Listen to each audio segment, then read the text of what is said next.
Bonjour et bienvenue dans cette nouvelle vidéo où nous allons attaquer toute la partie gestion des exceptions de notre mini-blog. On va voir deux concepts très importants. La première, c'est les containers. Qu'est-ce qu'un container?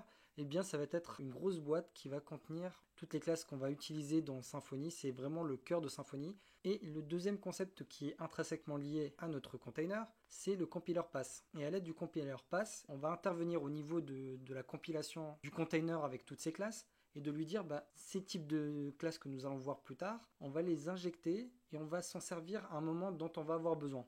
Donc ici, on va se servir du compiler pass et des tags. Donc sans plus attendre, on va commencer.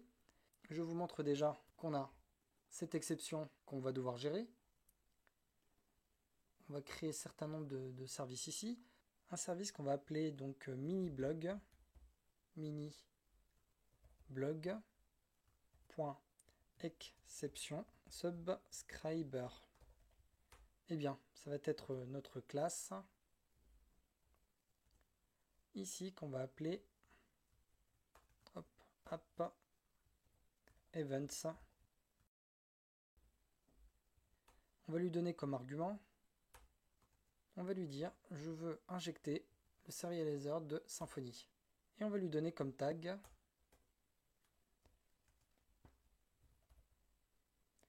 name kernel event subscriber.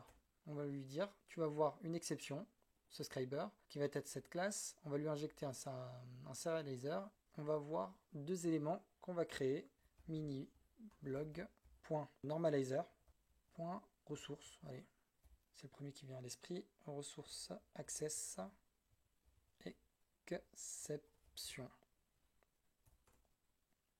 Ça va être notre classe app normalizer ressources access exception normalizer. Là-dessus, on va lui dire comme argument je veux un type.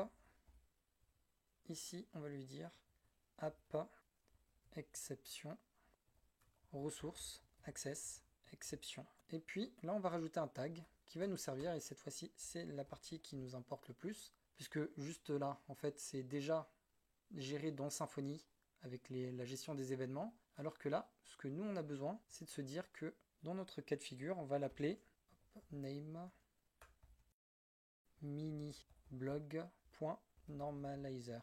Et ici, je vais faire la même chose. Donc, ce ne sera pas resource access, mais ce sera plutôt authentication exception.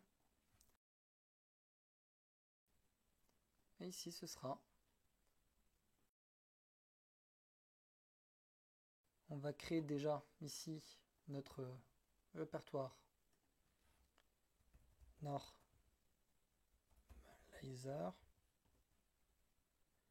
Et dedans, je vais créer dans un premier temps une classe ici.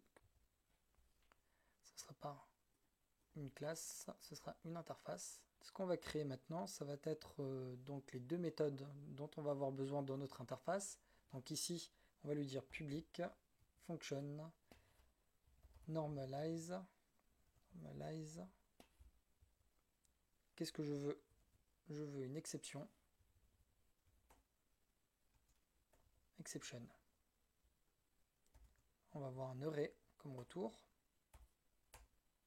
Et puis public function support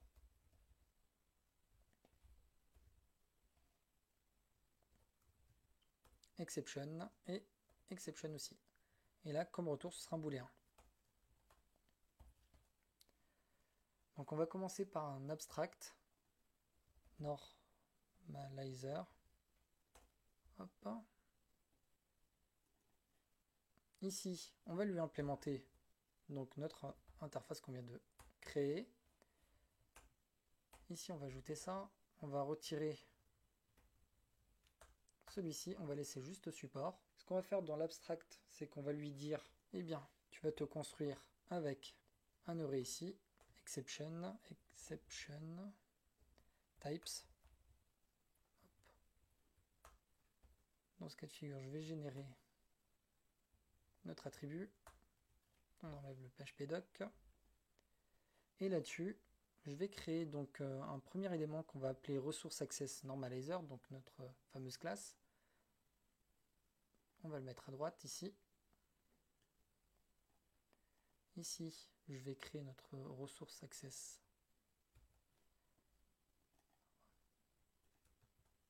Je vais faire un extends.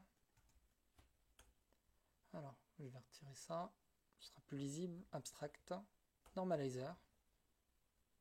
Hop. Et là-dessus, ce que je vais faire, c'est que je vais ajouter ce qui manque. Ce qui manque, c'est le normalize. Donc, dans notre normalize ici, ce qu'on va avoir besoin de faire, c'est de lui dire résultat code égale response du composant HTTP Foundation. Et ici, on va lui dire unauthorize résultat. Et là, on va lui dire c'est quoi ton body. Eh bien, ton body, ça va être un tableau contenant le code. Et donc, le code, ça va être ça, pour éviter de le dupliquer. Et ensuite, on va rajouter message. Message.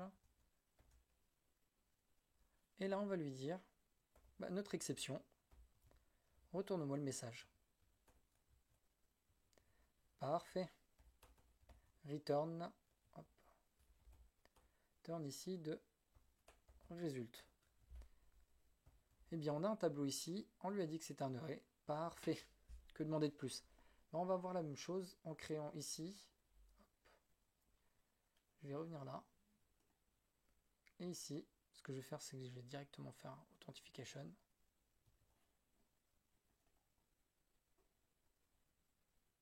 Classe. Hop.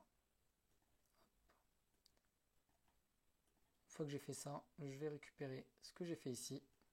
Hop. Alors, je vais faire ça. Et là-dessus, je viens ici, je vais me greffer juste derrière. Donc ça me semble déjà pas mal. Au niveau du service, donc normalement, ici, on a ces deux services-là. Donc on est censé avoir... Alors excusez-moi. Hop, normalizer. Ah, d'accord, c'est normal. Normalizer. Ici, je vais récupérer là. Je reviens ici. Petit coup de refacto. Continue. Donc là, normalizer. Je viens dans notre abstract. Normalizer. Je viens au niveau d'ici. Normalizer. Normalizer aussi, juste pour être certain. Et normalizer. Donc au niveau d'ici, on voit qu'on a... C'est plus sûr en surbrillance, donc il les a repérés. On a défini notre ressource, on a défini notre exception. On a ça. Donc pour le moment, on va se cantonner à ce qu'on connaît déjà. Les exceptions existent. Notre event listener, donc on va devoir créer ici l'exception listener.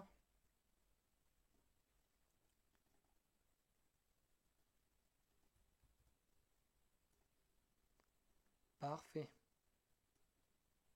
On va lui dire qu'on va vouloir faire un implement de event subscriber interface. J'ajoute la méthode la plus importante qui est le get event subscriber. Nous, ce qu'on va vouloir faire, c'est de se dire, je fais un return de kernel events exception. Et là, on va lui dire,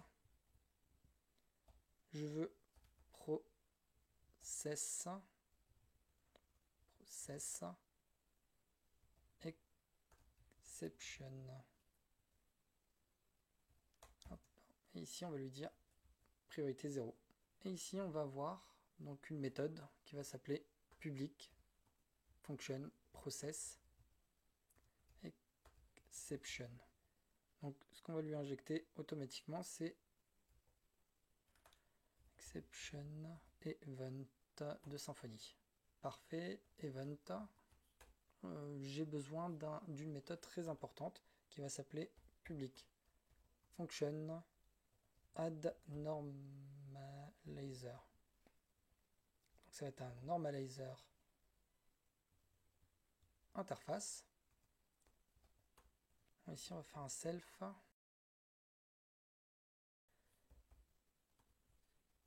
Ici private static array normalizer.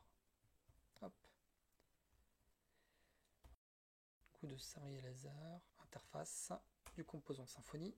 Hop. Si on vient au niveau de ce service, on voit que au moment où on va créer donc notre exception ici, on va lui injecter un serializer. Donc là on voit que c'est dans event exception listener, dans event. Ici, on va lui dire events tout court.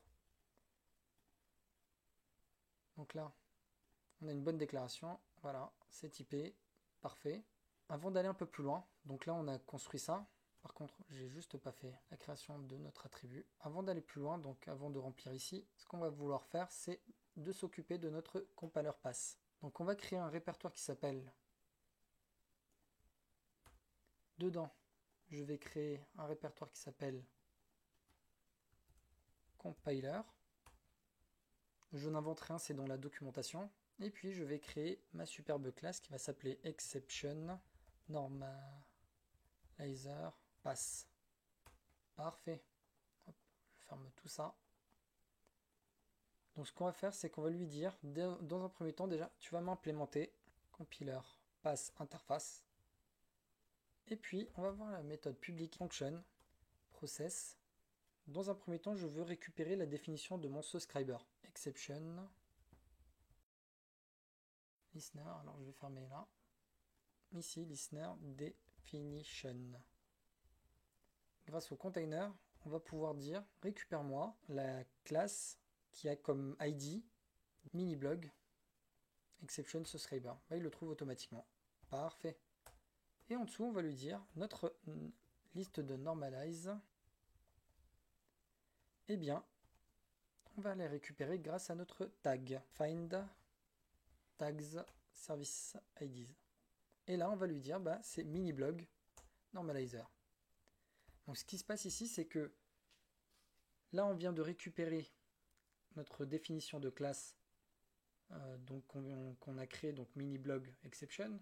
Donc, si on regarde au niveau de notre services, c'est ça. À partir de là,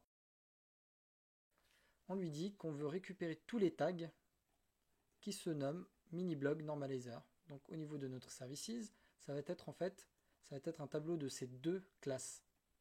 Alors on retourne ici. Donc là, une fois qu'on a notre tableau, qu'est-ce qu'on va faire? On va faire un petit for each. Donc on va voir notre normalizers et on va voir as donc notre normalizer et notre tags. Exception, listener definition, donc dans le listener qu'on vient de récupérer, qu'est-ce que je veux faire? Je veux faire add method call. Donc, cette méthode, qu'est-ce qu'elle attend? Elle attend comme premier argument la méthode que je souhaite définir. Donc, add normalizer. Là-dedans, on va ajouter, pour chacun des normalizers qu'on va voir taguer, on va lui dire, tu fais un coup de new référence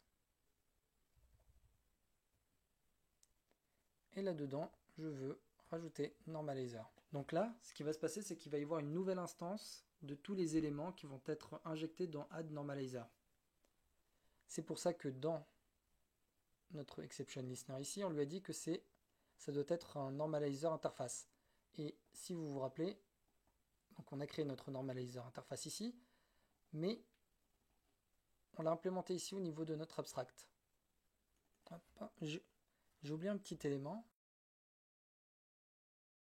Une fois qu'on a fait ça, donc là on a défini notre compiler pass. Ensuite, on va avoir besoin d'effectuer quelque chose d'assez important. Au niveau de notre kernel, on va se placer à la fin et on va faire un coup de protected function build.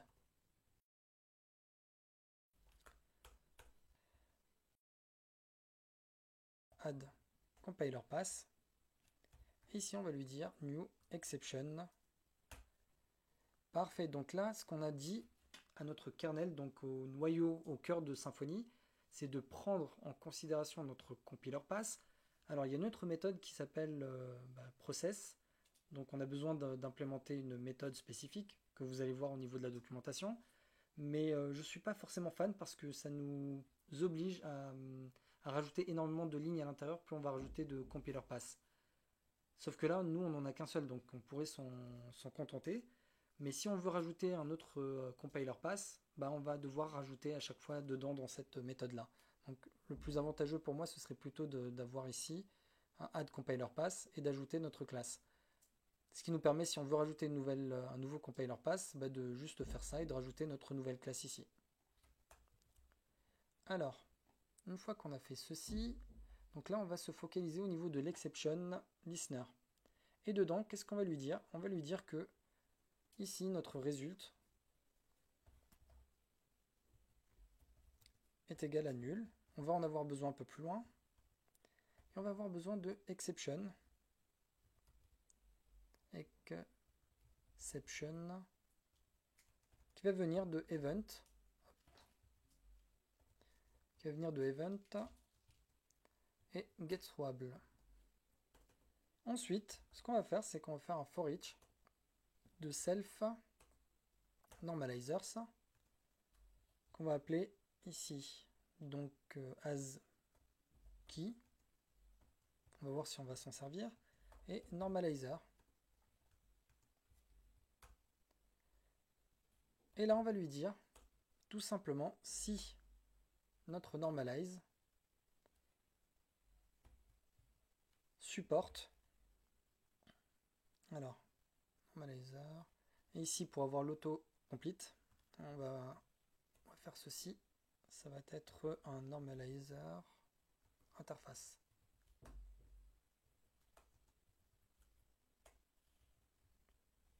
Dans ce cas de figure, support. Et là, on va lui dire, je t'envoie l'exception. Result égale normalizer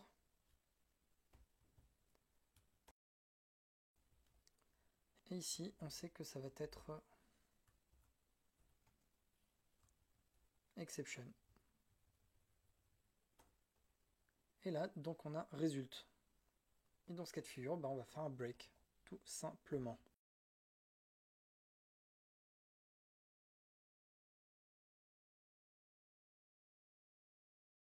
Dans ce cas de figure, on va lui dire, eh bien, result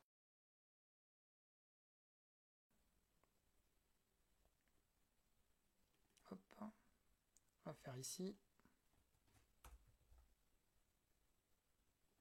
Sauf que là, on va faire un bad request. Alors, body égale this serialize result body au format JSON. Ici, on va faire response égale new response et notre résultat ici code. Donc response headers set content type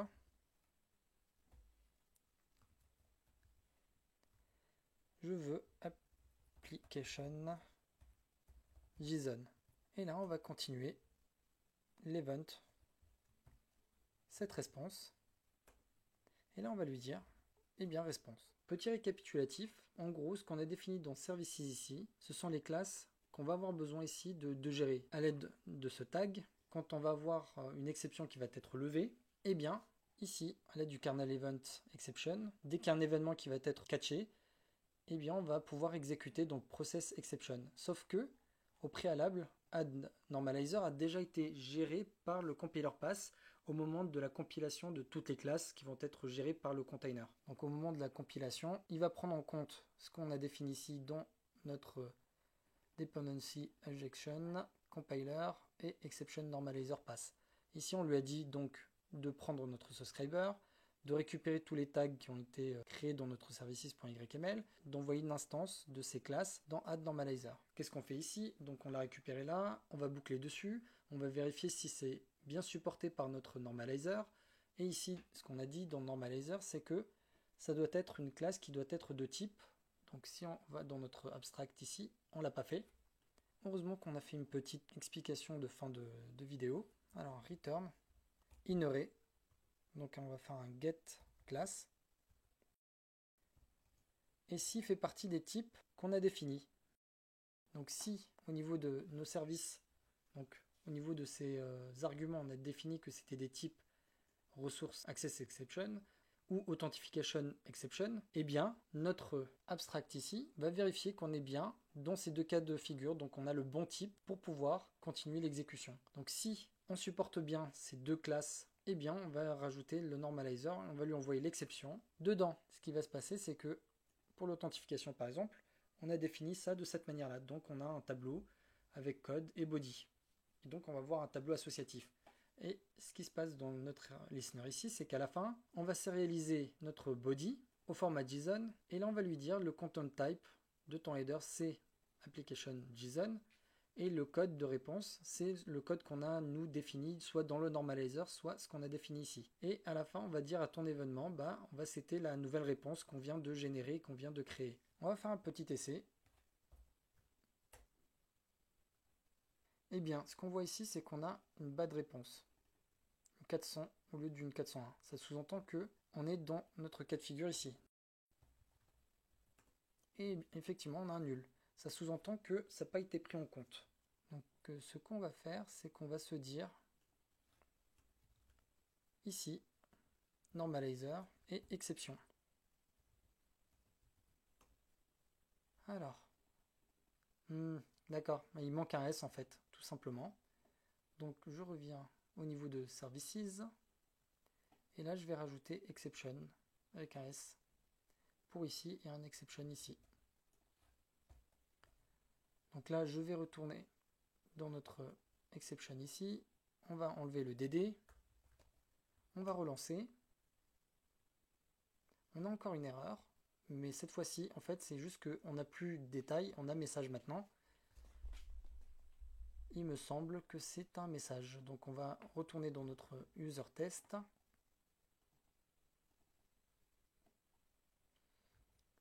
Ligne 147. Ici. Donc ce que je vais faire, c'est que je vais faire un DD de réponse des codes.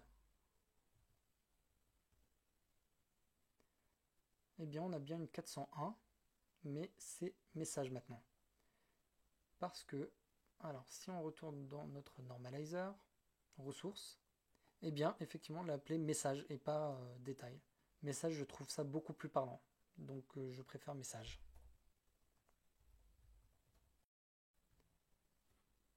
Et que je relance, eh bien, vous voyez, on n'a plus du tout d'erreur de gestion des exceptions.